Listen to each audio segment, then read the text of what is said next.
Olá, bom dia, quase boa tarde, 11h47 da manhã, horário de Brasília. Está começando Opinião no Ar, notícia com opinião.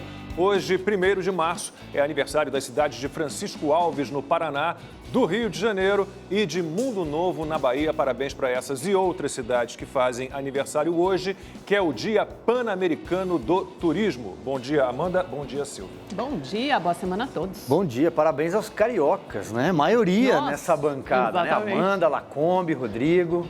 Pois é, Rodrigo, bom dia para você. Rodrigo que tomou a vacina contra a Covid-19, a da Pfizer, e andou uns dias aí bem ruinzinho, né? Teve uma reação, Rodrigo, bom dia. Tá bem? Bom dia, Lacombe. Tô melhor, é alergia, né? Nada demais também não. Bom dia a todos e parabéns, Rio de Janeiro. E você pode acompanhar o Opinião no Ar também pelo YouTube e pelas redes sociais da Rede TV, Twitter, Facebook e Instagram. @Opinião Rede TV é o nosso Twitter e o nosso Instagram. A gente espera a sua participação. Use sempre a hashtag Opinião no Ar. E vamos à pauta de hoje.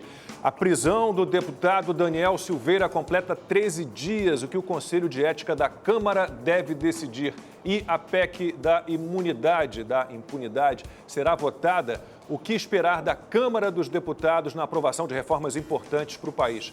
Nós vamos conversar aqui no estúdio com o deputado federal Vitor Hugo, líder do PSL na Câmara. Deputado, muitíssimo obrigado pela presença. Bom dia para o senhor. Bom dia, Lacombe, Amanda, Silvio e Rodrigo e a todos que nos assistem agora nesse momento. E vamos à redação do Rede TV News. A Petrobras anunciou agora há pouco um novo aumento no preço da gasolina, do diesel e do gás de cozinha. Quem tem as informações é a repórter Carolina Riguengo. Bom dia, Carol. Oi, Lacombe, bom dia para você, bom dia a todos. Pois é, o bolso do consumidor vai ter um peso a mais aí. Essa vai ser a 5ª alta do ano no preço da gasolina e a 4ª do valor do diesel. Com esse novo aumento anunciado hoje pela Petrobras, a gasolina acumula uma alta de 41,3% em 2021. O valor do litro nas refinarias vai para R$ 2,60. O diesel subiu mais de 34% desde janeiro. Nas refinarias, o litro do diesel vai custar R$ 2,71. O gás de cozinha também aumenta a partir de amanhã. A alta vai ser de 5,2%, de acordo com a Petrobras. Os preços são baseados no mercado internacional e também na taxa de câmbio. Mudando de assunto, a partir de hoje, a Grande São Paulo e outras 7 regiões do estado entram na fase laranja da quarentena. Nessa fase, bares não podem atender presencialmente. Os demais estabelecimentos só podem funcionar até às 8 horas da noite. Entre as 11 da noite e as 5 horas da manhã, continuam as medidas do toque de restrição do governo do estado. No primeiro fim de semana de fiscalização, 46 estabelecimentos foram autuados na capital. Nesse domingo, o presidente Jair Bolsonaro se reuniu com alguns ministros e os presidentes da Câmara e do Senado para tratar do combate à pandemia. Na reunião, ficou acertado o plano de governo de retomar o pagamento do auxílio emergencial no valor de R$ 250 entre março e junho e a compra de 140 milhões de doses de vacinas contra a Covid-19 até o mês de maio. É isso, minha gente. Eu fico por aqui. Mais informações no nosso portal, que é o redetv.com.br, e no Rede TV News, às 7h30 da noite. Um ótimo dia para todo mundo. Tchau. Já imaginou ter a chance de ganhar R$ 4 milhões em prêmios? Esse é o valor que a Rede TV já distribuiu em prêmios com o Rede TV Plus. E as chances de ganhar continuam. É o novo Festival de Prêmios Sorte Agora do Rede TV Plus. Se você, por algum motivo, parou de assinar, tá na hora de voltar, porque os prêmios do Sorte Agora estão incríveis. Quer saber dos prêmios? Então olha aí. Olá! Bom dia, meu querido amigo Lacombe. Olha, gente, eu queria falar um negócio. Eu adoro aqui o Opinião no Ar, viu? Olha, eu sempre fico muito bem informada com esse programa. E depois do programa, eu sempre pego o meu notebook para continuar acompanhando vocês aí nas redes sociais, viu? Muito bem, Carlinha, é isso aí. E você de casa? Quer um notebook para acessar a internet com mais qualidade e dinâmica? É aqui no Festival de Prêmios Sorte Agora, nós sorteamos às terças e quintas no programa A Tarde é Sua. E nos outros dias da semana também tem sorteio, viu? Às segundas, quartas e sextas a gente coloca uma Smart TV incrível para ser sorteada. É a chance de ter uma TV bonitona e novinha em casa, hein? Que beleza, hein? No final de semana você descansa e o Rede TV Plus não para. No Mega Senha sai um iPhone 12, no valor de R$6.000. Já no domingo é um Renault Kwid. Isso mesmo, um carro de mais de R$40 mil.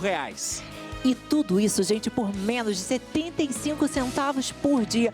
Olha, meu amigo, minha amiga, é um prêmio melhor que o outro, então não perca tempo e assine já para concorrer. E no final não acabou não. Tem essa máquina aqui, ó, uma Mercedes C180. Olha que beleza, Mercedes dos sonhos. Só aqui na Rede TV você vê isso. Corra, assine já o Rede TV Plus. Valeu, Lacombe. Beijo, Lacombe. Tchau, tchau. Tchau.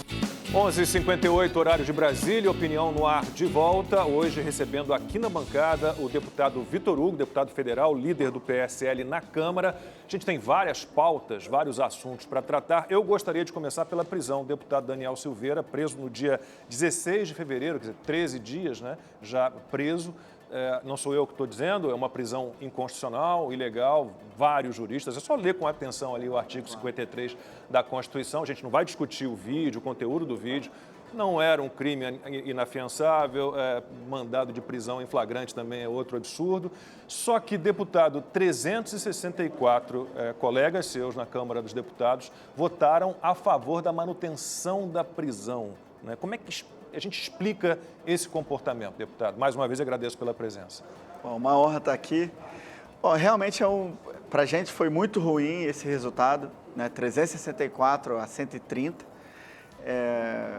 Claramente, na nossa opinião, de quem votou contra, não era nem crime, porque se os deputados são invioláveis no aspecto civil e no penal, por opiniões, palavras e votos, e isso é uma garantia não do deputado, é uma garantia da população brasileira, já que parte da população se sente representada em cada deputado federal nas suas falas.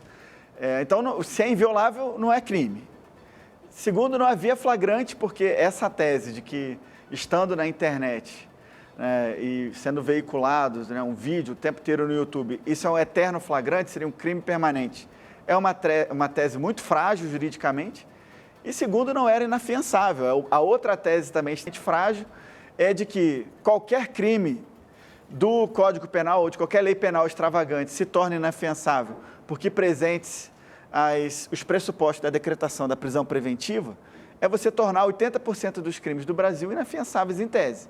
E aí isso gera uma insegurança jurídica, não só para o parlamentar, mas para todos os brasileiros.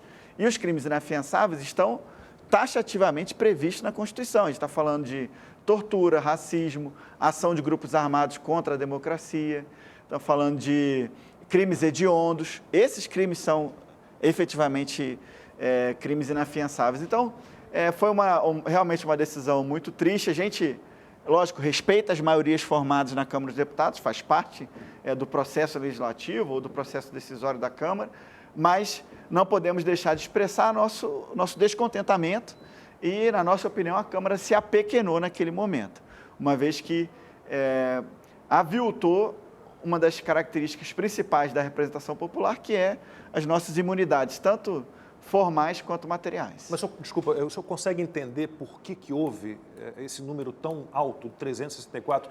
De início, a gente achou, bom, a Câmara não vai considerar legal essa prisão e vai libertar o deputado. De repente, 364 votos. O senhor consegue interpretar o que aconteceu, se houve uma mudança de comportamento na maior parte dos deputados? Então, ao longo da semana, assim que a prisão saiu, foi terça-feira, por volta de 11 horas, o clima era um clima, assim, da minha percepção, das conversas que eu tive com os líderes e tal, ligando para entender a situação, era assim, de que a prisão seria relaxada.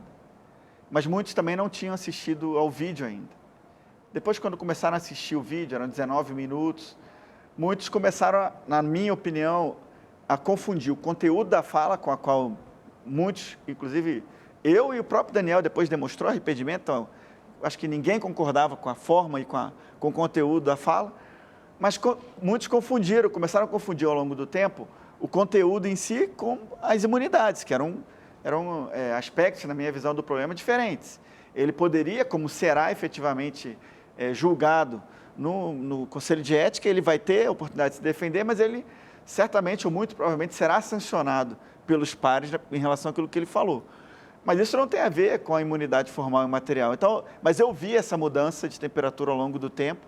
Começou dessa maneira, então, os deputados e os líderes em particular, querendo defender as imunidades e depois com o conteúdo da fala e, infelizmente, também com as ações que o Daniel fez ao longo daquela semana, né, quando ele, na sequência, gravou um vídeo já com a Polícia Federal dentro da casa, depois ele teve uma discussão com uma servidora da Polícia Civil, depois ele, na frente da polícia, do batalhão de polícia lá em Niterói, ele também fez uma nova fala. Isso foi alterando o humor da casa, com receio de que se a Câmara liberasse, será que na sequência ele gravaria um vídeo continuando com a mesma postura? Então eu participei das reuniões de líderes e vi isso sendo modificado, esse clima sendo modificado. Mesmo assim, na nossa visão, né, isso não é desculpa para que as imunidades fossem afastadas ou relativizadas, mas infelizmente foi o que a Câmara entendeu. Não votaram sobre a prisão, né? Eu acho que tem um fizeram um pré-julgamento do deputado. Eu acho que tem outro elemento aí que eu ressaltaria, que é a decisão referendada pelo plenário do Supremo Tribunal Federal de manter a prisão do Daniel Silveira, porque eles chegaram à conclusão que ele havia cometido, sim, um crime, né? A incitar uma subversão à ordem pública, a outro poder, incitar cometimento de crimes contra os 11 ministros, contra os ministros do STF, especificamente o ministro Edson Fachin. Quer dizer, o Supremo chegou a essa conclusão, né, de que a imunidade parlamentar foi desrespeitada e ele cometeu um crime. Mas, na verdade, a minha pergunta é outra, deputado. Eu queria saber sobre a PEC da imunidade que derivou dessa prisão do Daniel Silveira, né? Tentaram passar um trator e aprovar isso rapidamente, em apenas 3 dias na Câmara dos Deputados, uma proposta de emenda constitucional. Então, quer dizer que é algo que muda a Constituição e que ficou conhecida popularmente como PEC da impunidade, PEC da blindagem, porque restringe ainda mais as hipóteses, os casos de prisão de deputados federais. A imunidade parlamentar, por exemplo, se só pode ser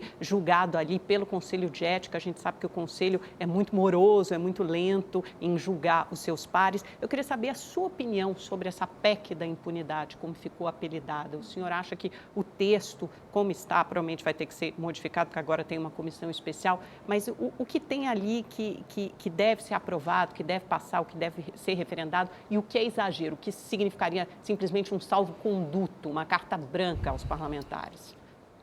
Bom, primeiro, dizer que não havia, de início, uma intenção de se reforçar qualquer impunidade, pelo menos da parte do PSL, que foi o partido, nós apoiamos a questão da apresentação da PEC e depois da sua admissibilidade, que é a comparação da PEC com as cláusulas pétreas da Constituição. Então, não havia conflito com nenhuma cláusula pétrea, por isso o PSL apoiou a admissibilidade da PEC, entendendo que nós construiríamos um texto que fosse razoável de aprovação. Só que nós verificamos também que, ao longo do processo, algumas previsões foram sendo inseridas com as quais nós não concordávamos. Por exemplo, a questão de se discutir as inelegibilidades, né? Ampliando a possibilidade de não se penalizar deputados em relação a ficar inelegível. Então, houve alguns avanços ali que nos preocuparam e por isso que o PSL foi contra, na verdade. Quando chegou a hora de se votar o mérito, nós não chegamos a um acordo e por isso não foi votado. Agora, é importante também dizer que o interesse inicial era o reforço daquilo que é básico para a representação popular, que é a imunidade material e a imunidade formal. Nenhum deputado consegue representar a sua base se ele não tiver segurança do que ele for falar de modo especial no plenário da Câmara dos Deputados, mesmo que atinja interesses diversos, inclusive no próprio judiciário ou em outros poderes, que ele vai ser imune a isso. Quando houve aquela intenção, por exemplo, de se remeter somente ao Conselho de Ética, cabendo exclusivamente o processo disciplinar no Conselho de Ética. Na verdade, isso é um reforço, aquilo que deveria ser um entendimento normal. Quando a Constituição já fala hoje em dia de que os deputados são invioláveis, por suas palavras, por seus votos e por suas opiniões, isso já é claro que só cabe a responsabilização no Conselho de Ética. E qualquer avanço nesse sentido é fragilizar a democracia ou o caráter da representação. Só que a PEC, na nossa visão, da forma como foi apresentada, ela tinha alguns aspectos que reforçavam a imunidade, quando dizia, por exemplo, do cabimento exclusivo, de processo disciplinar, tinha outros aspectos importantes ali, mas também tinha alguns com os quais nós não concordávamos, né? E foi essa discordância que impediu a sua votação naquele momento, e sem o PSL e sem outros partidos, não se chegou ao quórum nem no requerimento na sexta-feira de votação ali. No primeiro requerimento chegou, acho que a 302, 303, e já foi indicativo de que não era o caso avançar, né? O presidente Arthur Lira determinou a criação de uma comissão especial, e a gente vai ter, então, durante a tramitação, o prosseguimento dessa comissão, possibilidade de chegar a um texto médio que reforce a imunidade formal e a imunidade material, que é, de novo, a garantia da representação popular, sem redundar em qualquer impunidade em relação a nenhum deputado ou senador. Deputado, ainda aqui no trilho da questão da prisão do deputado Daniel Silveira, aquele episódio marcou também uma mudança, a meu ver, significativa na relação entre o Legislativo e o Palácio do Planalto. Eu me lembro do presidente Arthur Lira ter cruzado a Praça dos Três Poderes e foi conversar com o presidente Jair Bolsonaro. Até onde eu sei, não é a primeira vez que eles se falaram. Isso acontece justamente na troca de guarda do comando da Câmara dos Deputados, com a saída do Rodrigo Maia e a chegada do Arthur Lira. Eu queria saber se o senhor já nota uma mudança na questão um destensionamento. O senhor acredita que o Arthur Lira vai dar seguimento à pauta de reformas esse ano? Até porque se não votar, pelo menos a tributária e a administrativa nesse ano, é capaz do ano que vem, por conta do calendário eleitoral, elas não avançarem. E também a tal pauta de costumes, né, que ali você tem algumas promessas de campanha do presidente, mas que o Rodrigo Maia definitivamente não quis fazer andar, né? Bom, o Rodrigo Maia foi, na verdade, um grande opositor ao governo, né? Ele deveria ter adotado uma postura de magistrado, conduzindo a casa, mas ele preferiu adotar uma postura de oposição. Então, por diversas vezes, nós poderíamos ter avançado muito mais, né? Por exemplo, com a questão da privatização ou da abertura aí da Eletrobras, por exemplo, ou a questão da apresentação da privatização ou da abertura dos Correios, que foi feito por agora, porque não se tinha clima com o Rodrigo, que tinha fazia uma oposição muito clara ao presidente em diversos aspectos. Então, eu acho que nesse momento a gente vai conseguir avançar mais. Não vejo o Arthur como alguém que quer manter uma independência da Câmara, mas que não tem problemas de relacionamento com o presidente, que era algo evidente com o Rodrigo Maia. Era assim, muito, muito claro que ele queria fazer uma oposição, talvez com questões eleitorais, não sei. E isso, eu tenho a impressão que a Câmara vai se manter de uma forma altiva, né, assim como o Senado Federal, mas não vai ter uma postura de combate também em relação ao Executivo, que é ruim para o país. Então, a gente tem a expectativa de que várias pautas avancem aí, várias PECs importantes que virão do Senado, como a questão, por exemplo, Bom, tem várias PECs que vão vir do Senado que nós acreditamos que serão importantes para o país. Constantino. Bom dia, deputado. Eu quero voltar ainda à questão do deputado Daniel Silveira, né? Muitos que são contra a prisão em segunda instância apoiaram, né, a prisão de um deputado que goza de imunidade material por um crime de opinião, né? Além disso, já falaram aí do absurdo do flagrante perpétuo. Inclusive o vereador de Minas Gerais, de Belo Horizonte, o Nicolas Ferreira, entrou com notícia crime contra o deputado Marcelo Freixo, por exemplo, que tuitou impeachment ou morte, né? Então, continua disponível a mensagem, o vídeo, seria flagrante perpétuo. E usaram a Lei de Segurança Nacional, o entulho da ditadura, né, para ir atrás do deputado do seu partido. Temos notícia de que bolsonaristas estariam até apagando vídeos com algum receio do STF. A pergunta primeira que eu lhe faço é: estamos vivendo num estado policialesco, né, ou ainda podemos confiar nas instituições? E o segundo é o seguinte: nós vemos Antifa, Black Lives Matter, torcida organizada, MST, Black Blocs, CUT, né, tudo isso tocando terror no país, muitas vezes ameaçando as instituições em Brasília, e nada acontece de grave, né? E o Supremo Tribunal Federal sequer se manifesta.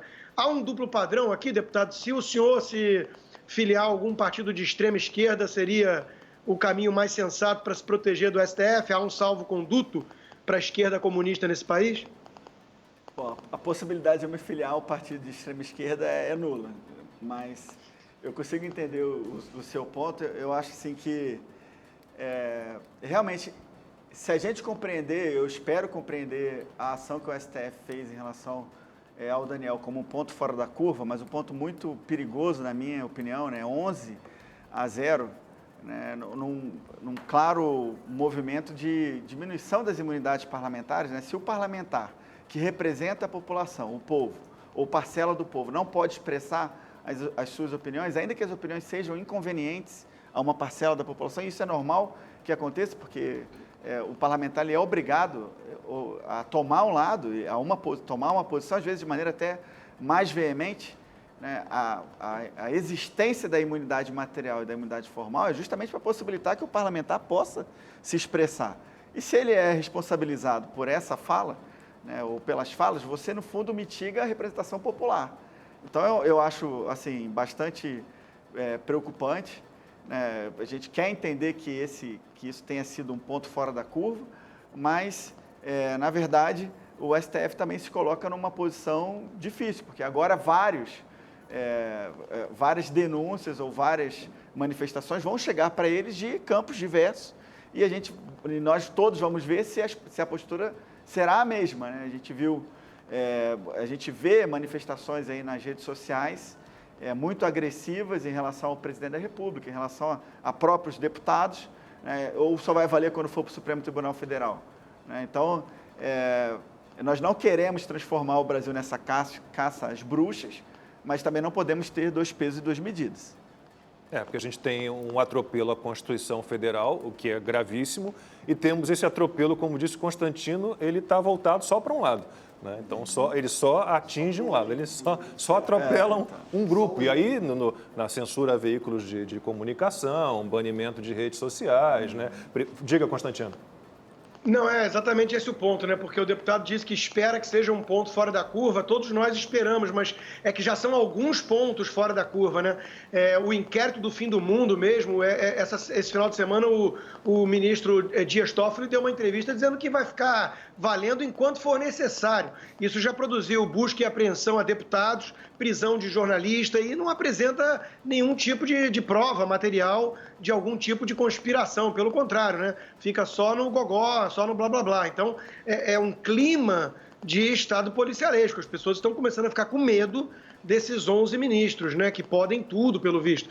Então, assim, o único contraponto institucional que as pessoas enxergam estaria no próprio Congresso, em especial no Senado, que tem poder para abrir, inclusive, impeachment, processo de impeachment, e já tem pedidos muito bem sustentados, né, contra alguns ministros ali. Só que a gente sabe que é um círculo vicioso, né, de dependência, porque esses senadores têm o foro privilegiado e seriam julgados pelos próprios ministros. Quem tem rabo preso não tem coragem de peitá-los. Então, a sensação de fora, deputado, é de que estamos cada vez mais impotentes diante desses deuses do Olimpo. O deputado já deve ter ouvido nos corredores do Congresso uma frase clássica, né, de que alguns ministros do Supremo Tribunal Federal acham que são deuses, os demais têm certeza. Bom, essa concentração do juiz, do julgador, né, o promotor, a vítima, a testemunha, né, todos numa só figura, que tem acontecido em alguns processos no Supremo, ela fragiliza, na verdade, a democracia. Quando você tem um inquérito, né, que precede um processo penal, em que as figuras todas se concentram numa pessoa só, você perde a capacidade de defesa, você perde e você concentra superpoderes numa figura, independente de ser ou não o ministro do Supremo, que precisa ter uma contraposição para que o processo penal seja justo, que tenha um fim que seja bom para o país. E nesse caso em particular, ou em alguns processos que estão em curso no Supremo, a gente vê essa concentração de figuras que é ruim para a democracia, né? Da mesma forma que a gente critica que as pessoas criticam o parlamento em uma série de coisas, e com razão, nenhuma instituição está alheia às críticas, mas na nossa visão é importante também que o Supremo, e em particular nesses inquéritos, faço uma outra crítica em relação à concentração de funções. Eu acho que esse inquérito do fake news, concordo que tem um vício de origem insanável, né? Porque, obviamente, o Supremo é a vítima, também é a mesma instituição que instaurou o inquérito, que deveria partir da Procuradoria-Geral da República, e a mesma instituição que julga. Mas, por outro lado, nós temos o inquérito dos atos antidemocráticos, esse sim pedido pela Procuradoria-Geral da República, então, trilhando o caminho que deveria ser. Por outro lado, a democracia nunca foi tão aviltada e nunca foi tão atacada por discursos de ódio, por esse fluxo de desinformação das redes sociais, né, e por discursos como o do Daniel Silveira, que incitam o cometimento de crimes e atacam a democracia, pregam pela volta do AI-5. Então, nesse sentido, o Supremo também serve como anteparo de proteção à democracia. E, por outro lado, a Câmara também tinha o direito como teve efetivamente na situação, no caso do Daniel Silveira, de dar a última palavra, e deu a última palavra, e confirmou, referendou a decisão do plenário do Supremo por 364 votos, como lembrou o Lacombe. Então, a gente está aqui, as instituições estão funcionando, a Câmara deu a última palavra e confirmou, deu o aval à decisão do STF. Goste-se ou não, esses são os fatos, foi assim que aconteceu, né? Então, a Câmara poderia ter mudado, poderia ter reparado a decisão se julgasse que foi tão equivocado. As palavras na Constituição, elas não são escolhidas a esmo, né? As palavras têm um peso. E no direito também. Quando a gente fala que os deputados e senadores são invioláveis, né, a inviolabilidade é uma palavra que tende muito mais a algo que seja mais pétreo do que algo que é mais flexível. A inviolabilidade de emissão de opiniões e votos e palavras, isso é uma garantia da democracia. Se um deputado ele é penalizado por aquilo que ele fala, ainda que seja incorreto, penalmente ou civilmente, nós estamos violando a Constituição. Porque esse é o texto específico da Constituição. Pode desagradar a mim, pode desagradar a qualquer um da bancada, pode desagradar a parte da população brasileira, mas certamente, quando um deputado ou um senador expressa sua opinião, ele está representando uma parte que pode ser minoritária da população, pode ser uma visão incômoda, mas sempre que nós, de alguma maneira, flexibilizamos essa inviolabilidade, nós estamos, na verdade, flexibilizando e aviltando a democracia, porque uma parte da população, mesmo que a fala seja incômoda, se vê representada no parlamentar. A gente pode usar isso como escudo, né? Essa que é a pergunta para cometer crimes. Imagina se alguém usasse a imunidade parlamentar para defender a pedofilia. Isso não é... Para defender o comunismo, Amanda. Tem parlamentar, tem até partido que usa o comunismo oficialmente no nome. Então está indo contra a democracia. Tem um monte de parlamentar que defende Cuba, Venezuela e o regime chinês como exemplos. E já usaram o plenário para elogiar até mesmo figuras como Stalin. E aí a gente vê, Constantino, a imprensa chamando de atos pró-democracia aquelas manifestações, entre aspas, em que há faixas defendendo a ditadura do proletariado. Sobre o inquérito dos atos antidemocráticos, né, a Polícia Federal já meio que concluiu ali as investigações e não encontrou nada demais. E a questão, a gente não pode repetir aqui o que faz o STF. Então, por exemplo, vamos lembrar lá, o MST atacando o prédio da ministra Carmen Lúcia em Belo Horizonte, né, sujando com tinta, depredando. Aí a Sarah Winter vai lá, solta... ela disse que nem estava lá, solta fogos de artifício sobre o STF, vai presa. A gente tem esse duplo padrão o tempo inteiro. A gente tem, por exemplo, como disse o Rodrigo, o Marcelo Freixo, deputado federal, publicando lá impeachment ou morte. Aí tem o Zé Disseu dizendo temos que derrubar o governo. Então, da onde é que vem o incentivo, né, à ditadura, ao golpe, à revolução? Né? Então, essa é a grande dificuldade da gente definir qual que é o limite dessa possibilidade que o parlamentar tem de representar uma parte da população. É por isso que se fala de inviolabilidade, né? Porque a representação ela precisa ser plena. Quando você começa a limitar quem vai estabelecer esse limite, com que justiça, com que peso, com que medida. Então, uma parte da população se viu representada pelo discurso do Daniel, e eu não estou defendendo, não quero entrar no mérito. Eu acho que a Câmara e o Senado, o Poder Legislativo, por ser um poder independente, tem os meios corretos para coibir qualquer abuso, desde que interpretado. O fato do Conselho de Ética não ter funcionado durante os 2 primeiros anos a contento, não quer dizer que ele não vai funcionar agora. Agora, sempre que você impossibilita que um parlamentar expresse sua opinião, na verdade, você está tolhendo uma parte da população que se vê representada pela fala deles. Essa é a verdade. Então, qual o futuro que o senhor vê para o deputado Daniel Silveira no Conselho de Ética? Bom, é difícil falar isso agora, avaliar. Eu até estava sendo brifado hoje pelo pessoal da liderança do PSL e há várias representações contra ele. Bom, na minha avaliação atual, acho que ele vai receber alguma punição. Agora, eu não sei a que grau, né? Se vai chegar até... Pode ser uma suspensão temporária do mandato? Alta ou até a perda de mandato. Não sei avaliar. Mas ele vai ter a oportunidade de fazer a sua defesa e acho que ali é o foro, né? É o local ideal para que ele seja responsabilizado ou não. É importante que o Conselho de Ética funcione na Câmara, justamente para poder ou coibir, ou responsabilizar, ou manter uma certa disciplina dentro daquilo que o poder, que é um poder independente e de representação, de representatividade da população, da forma como ele vem a determinar. Pulei sua vez, Amanda? Não, você já tinha não, feito? Hoje está meio bagunçada a deu fila. uma mudada aqui. Hoje a fila está A culpa é minha, não? Não, de forma nenhuma. Deputado, termina hoje o prazo para que os parlamentares apresentem as suas chamadas emendas individuais, né? Cada deputado tem direito a 16 milhões de reais em emendas individuais. Eu não discuto a importância dessas emendas, de enviar recursos lá para o seu município, ou seja, para melhorar a vida de quem votou nos senhores. Não discuto, mas será que diante dessa crise, da pandemia, da dificuldade de arrumar dinheiro para manter o auxílio emergencial, dinheiro para vacina, dinheiro para insumos, será que os deputados não poderiam dessa vez abrir mão desse dinheiro, dessas emendas, desses 16 milhões individuais, hein? Fora isso tem o dinheiro das emendas das bancadas dos estados, o senhor sabe muito bem disso.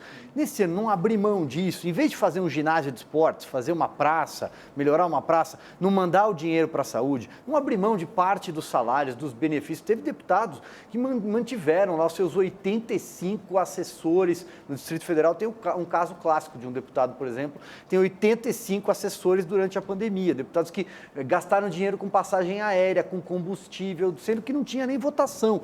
Não é o caso da Câmara fazer um esforço, dos políticos se empenharem para ajudar a população dessa vez, até para quebrar, talvez tentar quebrar essa pecha de que os políticos só se preocupam com o próprio umbigo depois que são eleitos?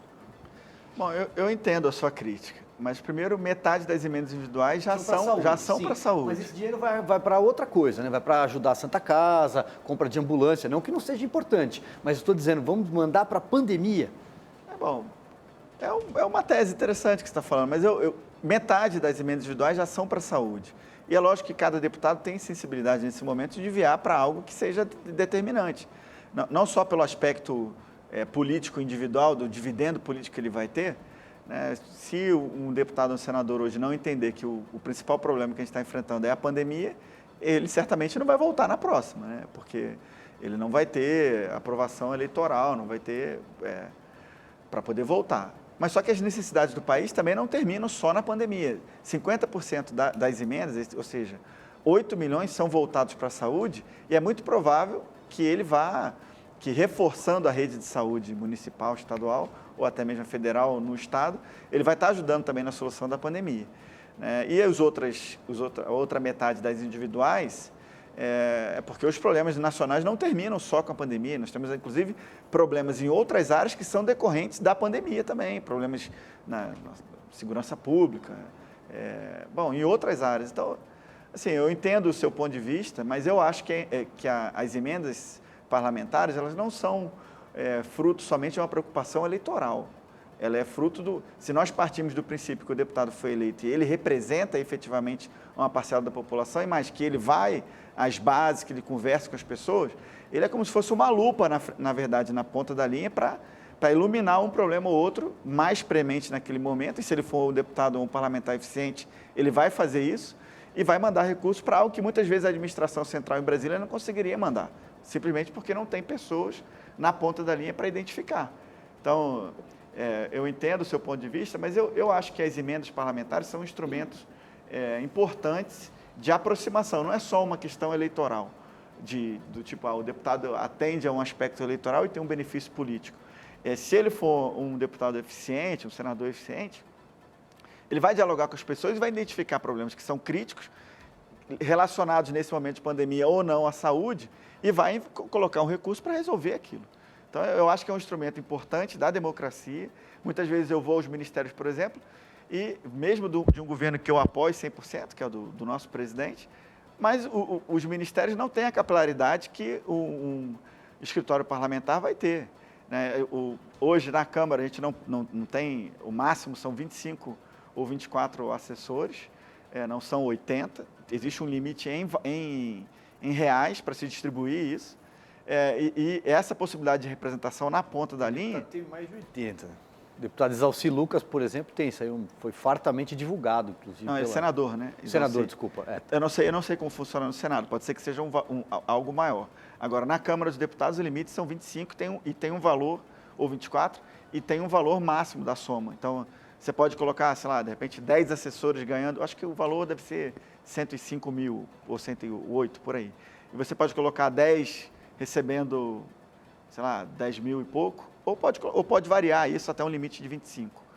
Mas essa representação na ponta da linha ela é importante também, para que você tenha acesso a informações para que possa representar o seu estado ou a parcela da população que você tem, que confiou em você o voto, e possa alocar recursos, inclusive discutir os problemas da sua região lá dentro da Câmara. Então, acho que tudo tem um porquê, lógico, tem absurdos em todos os lados, algum deputado ou senador pode, sei lá, mal utilizar os recursos, empregar em regiões ou em áreas que não são as melhores para a população, mas ele certamente será penalizado eleitoralmente na próxima. É o que a gente espera que aconteça. Consta.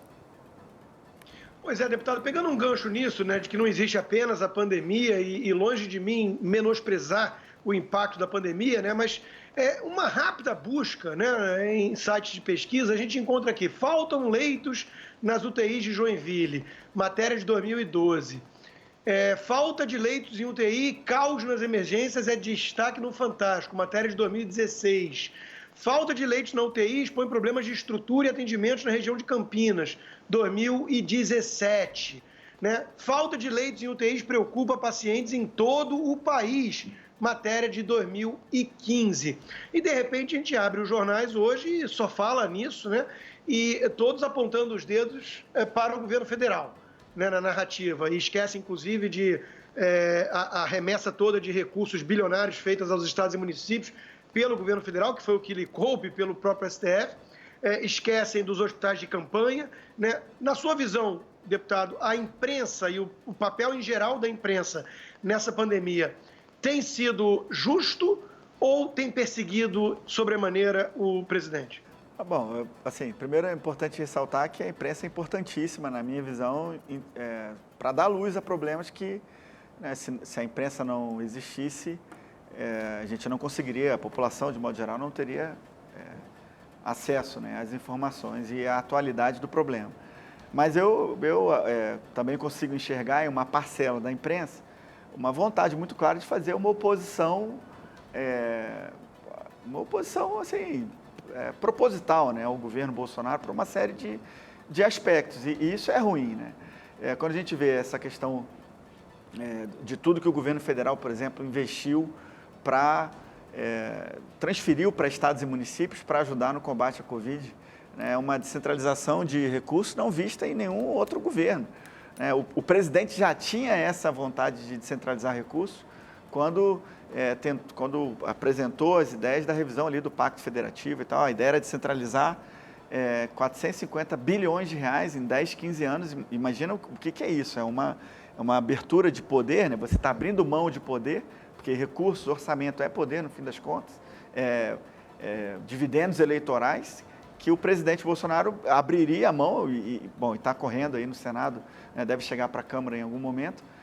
Então já era uma ideia. E se a gente vê, o ano passado, nós votamos na Câmara a descentralização de mais de 200 bilhões de reais num único dia, com o apoio do governo. Na época eu era líder do governo e era o governo federal abrindo mão de poder em prol da população na ponta da linha, né, em prol dos governadores e prefeitos, para que o recurso chegasse mais rapidamente onde mais interessava, que né, nos estados e municípios.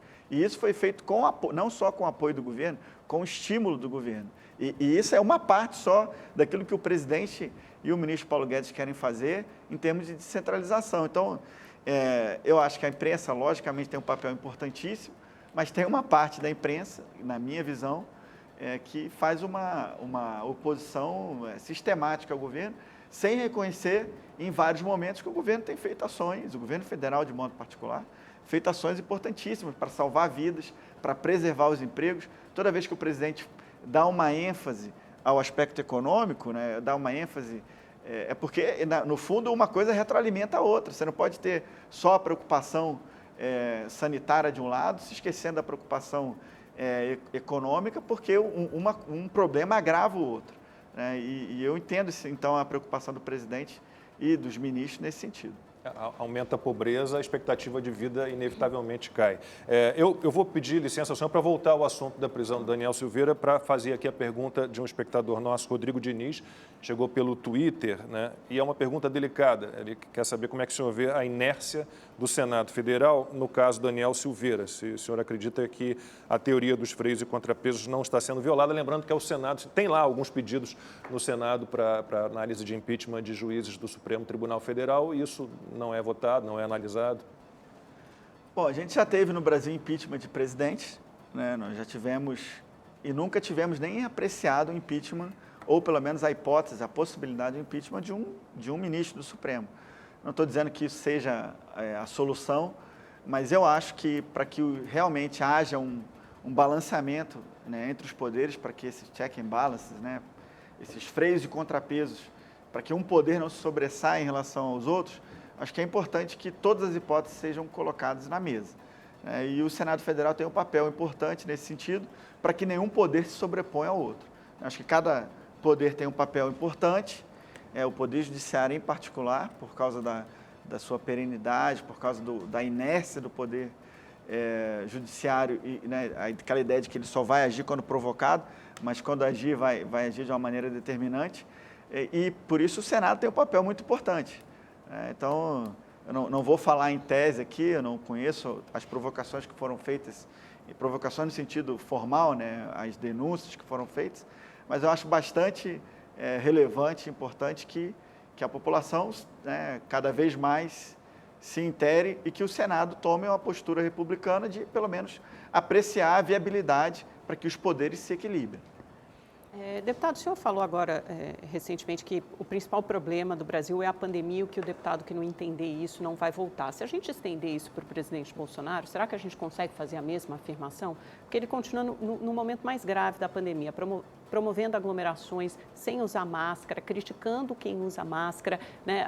Depois postou aí nas redes sociais, acho que foi ontem, essa longa lista de quantos estados recebem impostos federais, sem contar que esses impostos federais, muitos são repasses constitucionais obrigatórios, repasses previdenciários, quer dizer, os estados... Aliás, esses impostos são recolhidos nos próprios municípios desses estados e repassados à União, por isso essa centralização tão grande, o senhor falou em descentralização, que de fato é uma bandeira, né? Mais Brasil, menos Brasília. Quer dizer, os estados têm direito a esses impostos e muitas vezes recebem menos repasses do que deveriam. Muitos leitos de UTI foram desativados, eram mais de 7 mil em dezembro, são 3 mil hoje no Brasil inteiro. No auge da pandemia, no ápice da pandemia, os governadores estão fechando seus estados. Em Goiás, no seu estado, né, o governador Ronaldo Caiado foi obrigado a instituir medidas de isolamento social, né, restringir atividades não essenciais por uma semana, porque as UTIs têm 96% de lotação. Quer dizer, a gente está aí à beira de uma crise, não só na saúde, mas uma crise federativa também. Esses entes não precisam todos sentar à mesa e conversar e dialogar, quer dizer, não falta ao presidente Bolsonaro também uma empatia e talvez uma coordenação nacional maior com os estados para resolver essa crise de saúde? Bom, eu acho que o presidente tem feito tudo aquilo que é possível fazer no âmbito da União. Se a gente for ver todas as ações que nós votamos na Câmara no ano passado, em particular, em que eu estava uma boa parte do tempo à frente da liderança do governo, e que nós votamos com o apoio do governo e com a condução e com o apoio específico do presidente, eu acho que o presidente tem feito um grande trabalho. Só essa descentralização de recursos, que no fundo é abrir mão de poder, né, é algo que nenhum outro presidente da República fez em nenhum outro momento da história. Ele precisa dar um exemplo. Não entendi. Ele precisa dar o exemplo no combate à pandemia. Mas sabe qual é o exemplo que ele está dando maior, Amanda? Na minha opinião, o exemplo de que nós não podemos nos acomodar. Se o país se acomodar em relação a qualquer problema, a incluir a pandemia, o país vai quebrar. Não existe só um problema de sanitário, existe um problema econômico grave. Tudo bem, mas o que fazer com essas UTIs lotadas? Porque a gente tem um problema premente que precisa ser resolvido logo, né? Então, por isso o país está fechando. Nenhum outro governo descentralizou tanto recurso quanto a União fez sobre o presidente Bolsonaro. E descentralização de recursos é descentralização de poder, na verdade.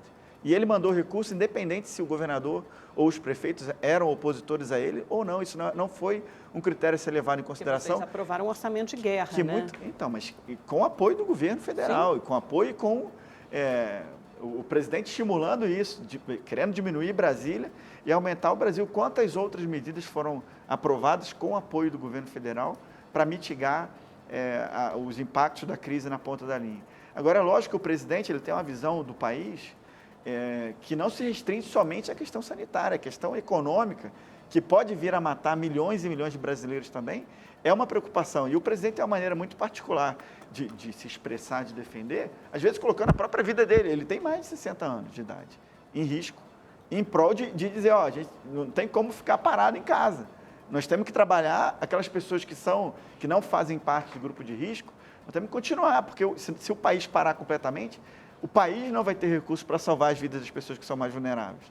Então, a preocupação, essa dicotomia, esse choque que existe entre a preocupação sanitária e a preocupação econômica, ela é algo assim, imaginário. No fundo, as duas se completam e se nós não tivermos uma visão sistêmica do problema, como eu acho que o presidente tem, ele tem a maneira peculiar de se expressar, mas no fundo o que ele quer dizer não abandone a economia não, porque se nós abandonarmos a economia, nós vamos ter às vezes uma crise tão perigosa quanto se nós focarmos somente É que a gente está na iminência de um colapso da saúde, né, deputado? É muito grave. Como mostrou o Rodrigo, já tínhamos aí já muitos anos. Não é verdade, a comparação é com Eu citei outro dia o exemplo da pandemia. Prefeitura de Araraquara, que recebeu verba suficiente para abrir 170 leitos de UTI e abriu 40, Silvio. Pois é. Mas vamos pegar esse gancho aqui, então, já que a gente enveredou para a economia e pelos estados, né? Nós temos uma série de governadores que fazem oposição aberta contra o Palácio do Planalto e contra o presidente Jair Bolsonaro. E, em alguns casos, sabe-se, inclusive, porque esses governadores pretendem estar na urna em 2022 contra o presidente Jair Bolsonaro. Aqui no estado de São Paulo, por exemplo, hoje de manhã, numa entrevista a uma emissora de rádio, assustadoramente, um dos integrantes do Centro de Contingência à Covid-19 falou que São Paulo pode criar novas faixas. Nós vamos passar a ter, por exemplo, uma faixa roxa, uma faixa preta, segundo ele, para além da vermelha. Esse pessoal, inclusive, anda assistindo muito campeonato de judô, talvez, não sei. Mas vão ter outras faixas. Deputado, até que ponto o senhor acha que essas medidas que atingem em cheio a economia podem prejudicar o país e misturam eleição com o principal nessa hora? Porque economia é saúde. Então, essa é uma grande preocupação nossa, né? A contaminação política, eleitoral em relação ao combate à pandemia, que tem duas vertentes claras, uma vertente sanitária e uma vertente econômica. E as duas vertentes, elas não podem ser esquecidas. Se a gente focar só na vertente sanitária, e esquecer que as pessoas precisam comer, trabalhar, precisam produzir, precisam fazer o seu papel dentro de toda a cadeia produtiva, a gente pode afundar o nosso país numa recessão que vai matar mais do que a pandemia poderia potencialmente matar. Então, eu acho que eu entendo as falas do presidente quando ele se preocupa com isso, e ele tem uma retórica muito particular, tem uma maneira de falar, muita gente acha agressiva, outras pessoas acham contundentes, é a forma dele se expressar. E foi assim que ele conseguiu 57 milhões de votos. Então, assim, é preciso respeitar a maneira como ele se expressa e como ele se comunica de maneira direta com a população. Agora, as duas preocupações são importantes, né? Eu acho que o governador de São Paulo ele tem tido a intenção de antecipar demais a corrida eleitoral. Em alguma medida tem sido bom, porque ele tem se mostrado, né? E quando as pessoas se revelam, elas podem ter dois resultados, né? Se ela for uma pessoa que está com a razão, ela vai angariar mais votos. Se ela for uma pessoa que não está com a razão, como na minha visão é o que acontece com o governador de São Paulo, ele está perdendo capital político. Então é bom que ele antecipe, se mostre, porque lá na frente acho que a corrida vai ficar mais fácil para o nosso presidente. Constantino. Pois é, deixa eu só fazer uma correção na minha visão, deputado, porque eu falo isso desde o início da pandemia, não são duas vertentes, são três. A saúde, a economia e as liberdades, que vêm sendo ignoradas aí por alguns que gostaram de brincar de Napoleão Tupiniquim. Nós vivemos novos tempos, né? A ameaça a pandemia e tudo, as vidas, e aí, de repente, as pessoas estão querendo um presidente que fique acovardado, com máscara até no banheiro, mandando todo mundo ficar trancado em casa, escondido, num esconderijo até a coisa passar, né? Eu fico imaginando se fossem tempos de ameaça nazista e um Churchill liderando, se essa turma ia falar o que ia falar do Churchill, né? É uma coisa engraçada, é uma visão estética, romântica de mundo, onde os discursos valem mais do que as ações de liderança de fato. Agora, pergunta nada a ver com isso, deputado. O Davi Alcolumbre já foi confirmado na CCJ do Senado. Como é que está a questão? Seu partido indicou Bia Kicis, a deputada Bia Kicis. Como é que está a questão da CCJ na Câmara? Bom, a gente está muito esperançoso, né? Nós estamos construindo aí a ida da Bia Kicis para presidir a CCJ, é uma comissão importantíssima, talvez a mais importante da Câmara dos Deputados, e a Bia tem todos os pressupostos, não só em relação à sua formação acadêmica, né, mas também em relação à liderança, em relação à condução dos processos. Né. Muitas pessoas têm uma visão da Bia da militante, porque ela, como não estava numa função de coordenação nos 2 primeiros anos do mandato, e como ela foi realmente uma militante muito altiva durante o período pré-Câmara, é lógico que muitas pessoas têm essa visão, mas a Bia... Nós, dois, temos feito assim, um trabalho muito grande de conversa com os líderes dos partidos que são da base do governo e partidos que são, vamos dizer, que têm possibilidade, ainda que não sejam da base, mas têm possibilidade de apoiá-la no comando da CCJ. Temos passado líder a líder e ela tem quebrado muito das visões que se tem em torno dela. Ela vai atuar, lógico, na CCJ como uma magistrada, alguém que vai conduzir os trabalhos. Certamente a visão dela é mais uma visão e é impossível retirar a visão de quem preside 100%, mas ela vai conjugar com a pluralidade que existe no colegiado, que a CCJ é uma das comissões mais importantes. Então, a gente está muito animado, tenho conversado com os líderes, vai haver um respeito, nós esperamos que haja um respeito. São 25 comissões permanentes e há uma divisão proporcional entre os partidos para que cada partido, dentro do seu tamanho, consiga comandar uma comissão, tentando ajustar os interesses. Né?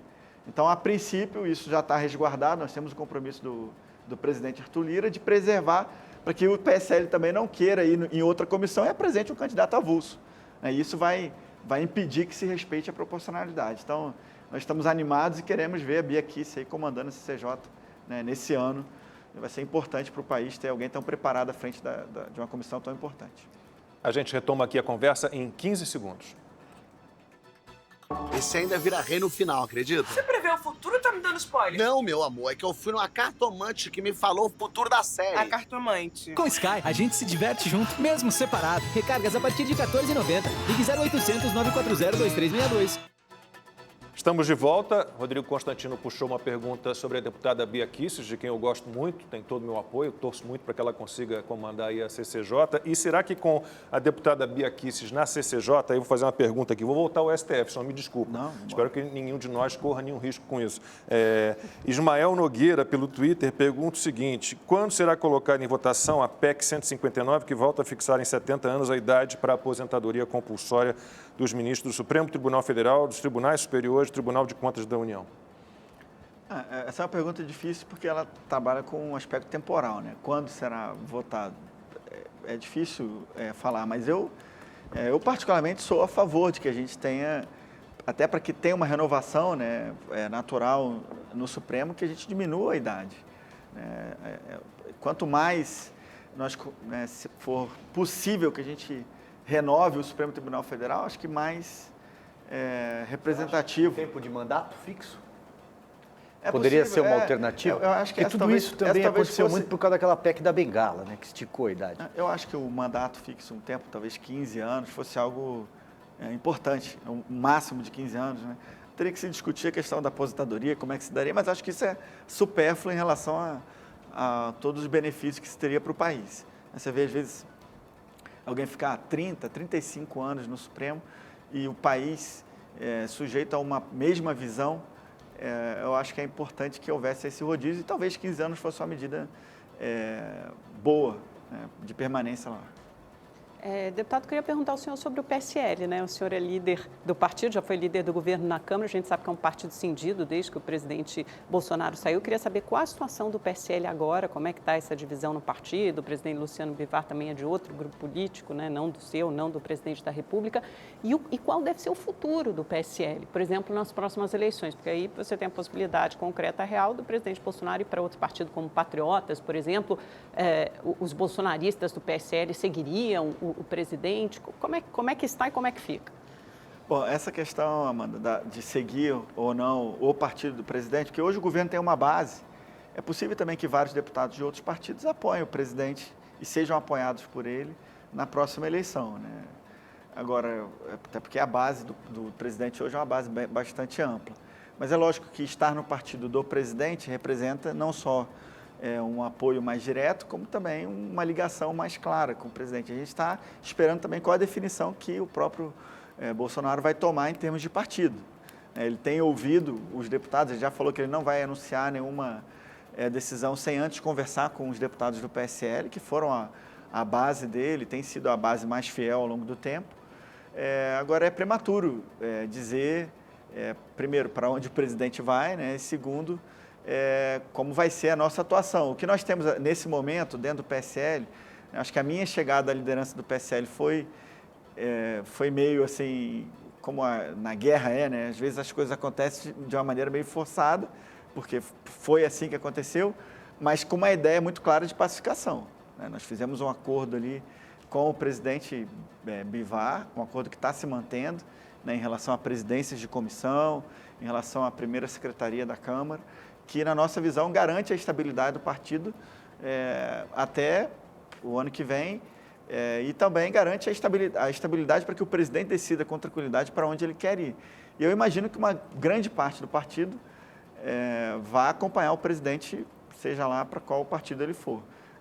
Hoje, eu acho que se nós conseguíssemos caminhar para uma pacificação completa, lógico que tem alguns no PSL que eu imagino que não tenho nem interesse que isso aconteça, né, pelos posicionamentos que vem adotando, né, mas o PSL, na minha visão particular, né, também é uma opção interessante para o presidente, caso nós consigamos chegar a esse ponto de ter deputados, a totalidade dos deputados que venham permanecer no PSL apoiando o presidente.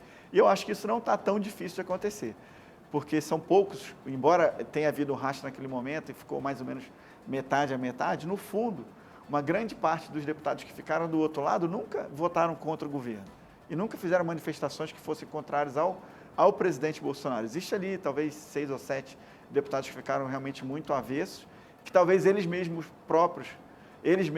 compreendam que não teriam uma possibilidade política de retorno diante dos discursos que já fizeram e que talvez, se essa proximidade se aprofundar, eles talvez buscassem um outro caminho. Então, vamos aguardar qual a decisão do presidente. Como eu falei, ele disse que ele não vai tomar a decisão antes de conversar com os deputados do PSL. E, bom, no meu caso, para onde o presidente for, isso vai pesar muito, é muito provável que eu vá para o partido que o presidente for. Passo a palavra para o Silvio Navarro. Silvio. Deputado, pergunta que chega então pelas redes sociais. O Paulo Diógenes pergunta se o senhor acredita numa CPI do Covidão. Tentar fisgar aí esses políticos que de forma inescrupulosa roubaram dinheiro da pandemia, empresários também, por aí. Eu acho importantíssimo, né? O governo federal fez um esforço muito grande para descentralizar recursos. Foi o que eu falei, imagina, o que a gente esperava fazer com a revisão do Pacto Federativo era descentralizar 450 bilhões em 10, 15 anos. Pô, numa votação, nós descentralizamos quase 200 bilhões, a metade do que faríamos em 15 anos. Então, governadores e prefeitos tiveram acesso a muitos recursos. É importante que agora a sociedade cobre para saber em que exatamente esses recursos foram empregados, se redundarem em salvar vidas, efetivamente salvar empregos, né? Que são as duas vertentes que o presidente sempre teve preocupado, né? As vidas das pessoas e os empregos. Eu apoiaria tranquilamente uma CPI como essa. Tem a CPI da saúde no Senado também, já tem até assinatura suficiente, só falta ser instalada. Paulo Diógenes, esse perfil que você marcou no Twitter aí, Lacombe Opressor, não sou eu não, tá? O meu é Luiz com S, Lacombe Real. Constantino, estou aqui de olho no relógio. A gente tem 1 minuto. Será que dá tempo aí de mais uma pergunta e uma resposta rápida? Eu vou jogar a pedreira para o deputado. Deputado, qual a sua avaliação em relação a esse ruído que gerou aí essa mudança na Petrobras do presidente com o mercado? Não, assim, eu acho que não tem ruído. O presidente Bolsonaro tem a prerrogativa de escolher quem vai estar à frente de uma empresa pública tão importante quanto a Petrobras. E acho que se ele fez essa avaliação diante dos dados que ele tem, acho que é uma avaliação correta e a gente vai apoiar. Deputado, muitíssimo obrigado pela participação. Faltou a gente falar de tanta coisa, né? Reforma tributária, reforma administrativa. É bom que o senhor volta. Mas eu volto, só me convidar. Mas ó, este ano, 2021, a gente vai ter tudo isso lá aprovado. Bom, nós queremos de verdade que aconteça. Porque ano que vem, ano eleitoral, já tudo fica mais complicado, né, deputado? Não, mas se a gente avançar na administrativa e na tributária, já vai ser assim, uma coisa muito boa. Caminho andado. Depois de ter feito uma previdenciária. Deputado, muitíssimo obrigado. Volte sempre. Parabéns pelo trabalho. Siga firme. Constantino, Amanda, Silvio, você que nos acompanhou até aqui. Amanhã a gente está de volta, 11h45 da manhã. Até lá.